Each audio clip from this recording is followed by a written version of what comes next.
This part of the course covers OSPF. It includes the single most important chapter in the course. It covers OSPF, which is the only routing protocol covered in depth for CCNA.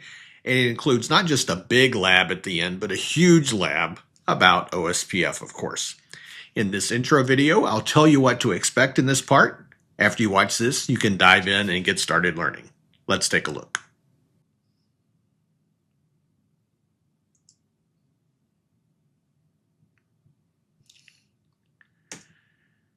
First off, the books and the course are organized the same way, and they have 13 parts, and part 6 is the OSPF part. Now in the books, and therefore in this course, there are 4 chapters, if you will. The first one's got a bunch of the conceptual material.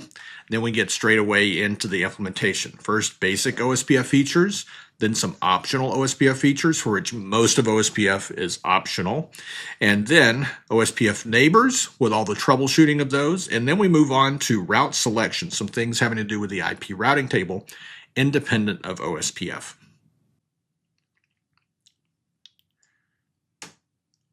For all the instructional videos, I cover the same topics in a section of the book, but I take a different approach. I use different examples on purpose and different analogies, different explanations. I go about it in a different way to give you a different take than what the book does, but I keep the scope the same as the book. So if it's chapter whatever, section 2, I try to cover those same things in the matching video. And that's so you can easily move between the book and video, but get a benefit of watching the video along with reading the book. So what about this part? Well, in the first of the 4 chapters, Understanding OSPF Concepts, it's all concept material, no configuration. There are 3 sections. I have 1 video for each. First, it's an overview of dynamic routing protocols, so it's not specific to OSPF. Then the first look at OSPF concepts, so the main concepts in OSPF. And then 2 concepts in particular, OSPF areas, and this idea of link state advertisements. So those are some of the core things in OSPF. Then in the second OSPF chapter called Implementing Basic OSPF Feature, these are kind of the core things that everybody's going to need to configure. There's 2 sections. Section 1, I broke down into 3 separate videos for the video course. So there's one on a style of config that uses a command called the network command, another on how you configure something called the OSPF router ID, and then one focused on a bunch of show commands you can use to verify if OSPF is working. For section 2 in the book, it's a relatively short section, so 1 video on a different style of configuration, so you can configure with the network command or with interface subcommands. So that would get you through about half of the material for OSPF. Here we are in the 3rd chapter in this part, Implementing Optional OSPF Features. So you can get OSPF working just by taking defaults for most settings. But then you get into these optional features. There are, again, 2 sections in this chapter, but I've broken the content down into multiple videos for each. So here for section 1, we've got one on some concepts to do with something called the DR and BDR. And then we've got a kind of a, you might want to use the DR and BDR, but maybe you don't. And if you don't, you'll use something called a network type of point-to-point. And this includes a little bit of config. It's not tricky. And that gets you through section 1. And then in section 2, there were a lot of small topics in that section. So I broke it down into a bunch of small videos. So 4 separate videos on OSPF metrics, something called passive interfaces, default routes, and then some timers used by OSPF called the hello and dead intervals. Then we get into the chapter that may be the single most important chapter in the entire book and video series. It covers some hugely important topics. So first off, OSPF neighbors, there's a lot to it. There are lots of things that can fail. You should be ready to troubleshoot those. So section 1 is all about that. And I broke the topic down into 2 parts. There are neighbor issues for which the symptom is you don't see neighbors in the show command. That's the first video. And there are some neighbor issues for which the neighbors show up in a show command, but then routes don't show up. The show command is show IP OSPF neighbor that lists neighbors. So you can even see the neighbors in the show command, but still not have any routes. All right. So you definitely want to own the material in those videos. And then following on to that, we've got some unusual things with OSPF in terms of what do you do with exceptions like what if you tie on the metric and things like that. And then finally, an IP-centric rather than OSPF-centric topic that's kind of in the same ballpark, and we'll cover that here at the very end.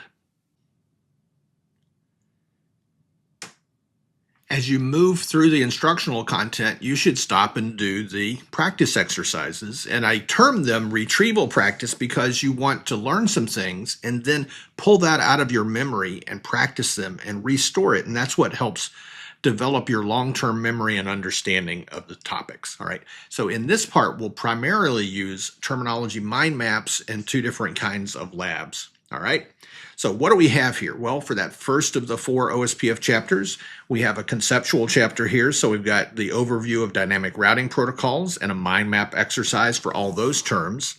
And then 2 other instructional videos that end then with a mind map on all the terms specific to OSPF. So you do the section 2 video, the section 3 instructional video, and then this mind map.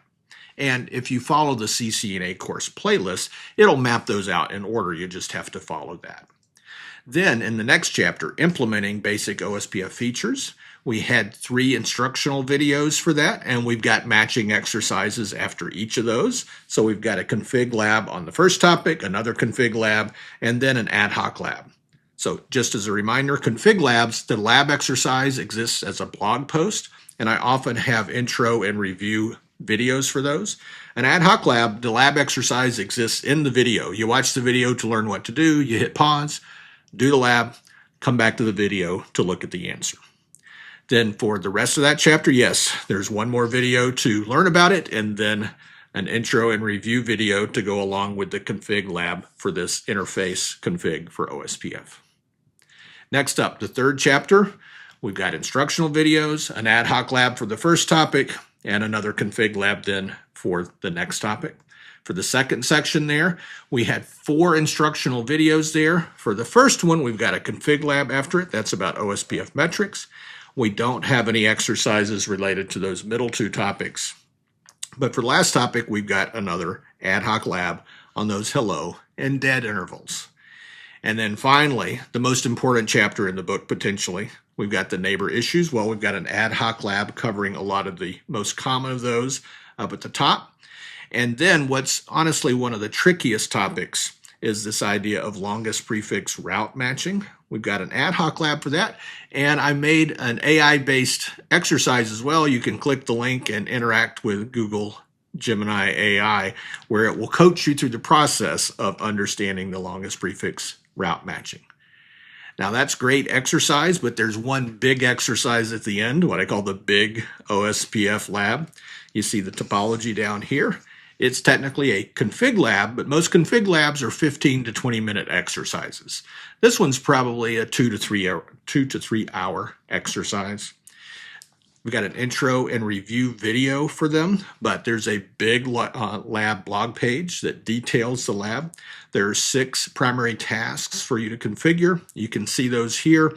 Even if you don't know anything about OSPF coming into this video, you'll see a lot of the same terms here in the tasks that you saw in the names of some of those videos for this part, right? So you'll get to practice many of the things that we cover in this part in this big OSPF lab.